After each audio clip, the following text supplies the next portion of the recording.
സിനിമയും രാഷ്ട്രീയവും ഇഴചേർന്നു നിൽക്കുന്ന സംസ്ഥാനമാണ് തമിഴ്നാട്. സിനിമാ താരങ്ങളായ എംജിആറും ജയലളിതയും മുഖ്യമന്ത്രിമാരായ സംസ്ഥാനം. ഓൺ സ്ക്രീനിൽ ഇമേജിൽ തന്നെയാണ് ഓഫ് സ്ക്രീനിലും തമിഴ് ജനത താരങ്ങളെ കാണുന്നത്. രജനീകാന്തിനു ശേഷം തമിഴ്നാട്ടിൽ ഏറ്റവും അധികം ഫാൻ ബേസ് ഉള്ള താരമാണ് വിജയ്. രാഷ്ട്രീയ പ്രവേശനത്തിന്റെ സൂചനകൾ നൽകിയെങ്കിലും എന്തൊക്കെയോ കാരണങ്ങളാൽ സ്റ്റൈൽ മന്നൻ പിന്നീട് രാഷ്ട്രീയ മോഹങ്ങൾ മുന്നോട്ട് കൊണ്ടുപോയില്ല. നേരത്തെ തന്നെ തന്റെ രാഷ്ട്രീയ സ്വപ്നങ്ങൾ പരോക്ഷമായി പ്രകടിപ്പിച്ചിരുന്ന വിജയ് സജീവ രാഷ്ട്രീയത്തിലേക്ക് ഇറങ്ങുന്നു എന്നാണ് ഏറ്റവും പുതിയ റിപ്പോർട്ട്. ഒരു മാസത്തിനുള്ളിൽ വിജയ് രാഷ്ട്രീയ അരങ്ങേറ്റം നടത്തുമെന്നാണ് സൂചന. ദക്ഷിണേന്ത്യയിലെ മുൻനിര താരങ്ങളിൽ ഒരാളാണ് ദളപതി വിജയ്. നിരവധി ആരാധകരുള്ള നടൻ തന്റെ ഫാൻസ് ക്ലബ്ബുകളിലൂടെ നിരവധി ക്ഷേമ പ്രവർത്തനങ്ങൾ നടത്തുന്നുണ്ട്. ഇക്കാരണങ്ങളാൽ തന്നെ അദ്ദേഹത്തിന്റെ രാഷ്ട്രീയ പ്രവേശന സാധ്യതകളും ഏറെ ചർച്ച ചെയ്യപ്പെട്ടിരുന്നു. 2024 പകുതിയോടെ താരം രാഷ്ട്രീയത്തിൽ ശ്രദ്ധ കേന്ദ്രീകരിക്കുമെന്നാണ് ദേശീയ മാധ്യമങ്ങൾ ഉൾപ്പെടെ റിപ്പോർട്ട് ചെയ്യുന്നത്. വിജയ് നായകനായ ദ ഗോട്ടിന്റെ ചിത്രീകരണം പുരോഗമിക്കുകയാണ്. ഈ ചിത്രം പൂർത്തിയാക്കിയ ശേഷം വിജയ് രാഷ്ട്രീയ പ്രവേശനം പ്രഖ്യാപിച്ചേക്കുമെന്നാണ് റിപ്പോർട്ടുകൾ പറയുന്നത്.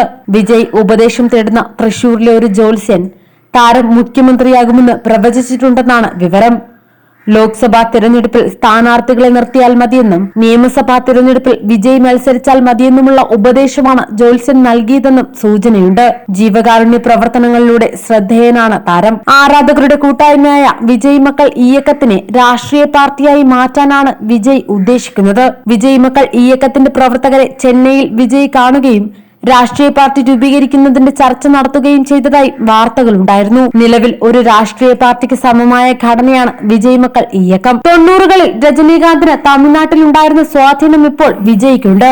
തമിഴ്നാട്ടിലെ മുഖ്യധാര രാഷ്ട്രീയ പാർട്ടികൾ വിജയിയുടെ രാഷ്ട്രീയ പ്രവേശനത്തെ ആശങ്കയോടെയാണ് കാണുന്നത്. തലൈവ, ടൈം ടു ലീഡ് എന്ന വിജയ് ചിത്രത്തിന് ജയലളിത സർക്കാർ തമിഴ്നാട്ടിൽ അപ്രഖ്യാപിത വിലക്ക് ഏർപ്പെടുത്തിയിരുന്നു. തുടർന്ന് കേരളത്തിൽ റിലീസ് ചെയ്ത് 4 ദിവസത്തിനു ശേഷമായിരുന്നു തമിഴ്നാട്ടിൽ റിലീസ് ചെയ്തത്. തുടർന്ന് വന്ന കത്തി എന്ന സിനിമയിലെ സംഭാഷണങ്ങൾ DMK-യാണ് ചൊടിപ്പിച്ചത്. 2G സ്പെക്ട്രം അഴിമതി അടക്കമുള്ള കാര്യങ്ങളാണ് വിജയ് സിനിമയിലൂടെ ഉന്നയിച്ചത്. മെർസൽ എന്ന ചിത്രം കേന്ദ്ര സർക്കാരിനെയും ചൊടിപ്പിച്ചു. BJP-യിൽ നിന്ന് കടുത്ത എതിർപ്പുകളാണ് താരത്തിനും സിനിമയ്ക്കും നേരിടേണ്ടി വന്നത്.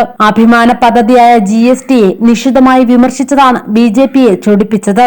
തുടർന്ന് വർഗീയ കാർഡ് ഇറക്കാനും BJP ശ്രമിച്ചു. വിജയ് ക്രിസ്ത്യാനിയാണെന്നും അതുകൊണ്ടാണ് അമ്പലങ്ങൾക്ക് പകരം ആശുപത്രി വേണമെന്നുള്ള ഡയലോഗ് സിനിമയിൽ പറഞ്ഞതെന്നുമായിരുന്നു വിമർശനം.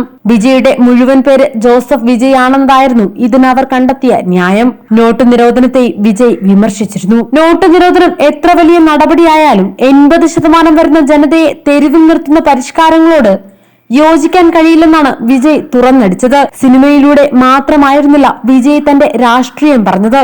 സാമൂഹിക പ്രശ്നങ്ങളിലും വിജയ് ഇടപെട്ടു.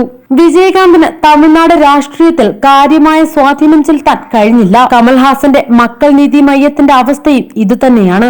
രാഷ്ട്രീയ പ്രവേശനത്തെക്കുറിച്ച് രജനീകാന്ത് ആകട്ടെ മനസ്സ് തുറന്നിട്ടില്ല. അതുകൊണ്ട് തന്നെയാണ് തമിഴ് സിനിമയിലെ ഏറ്റവും വലിയ ക്രൗഡ് പുള്ളറിന്റെ രാഷ്ട്രീയ പ്രവേശനം എല്ലാവരും ഉറ്റുനോക്കുന്നത്.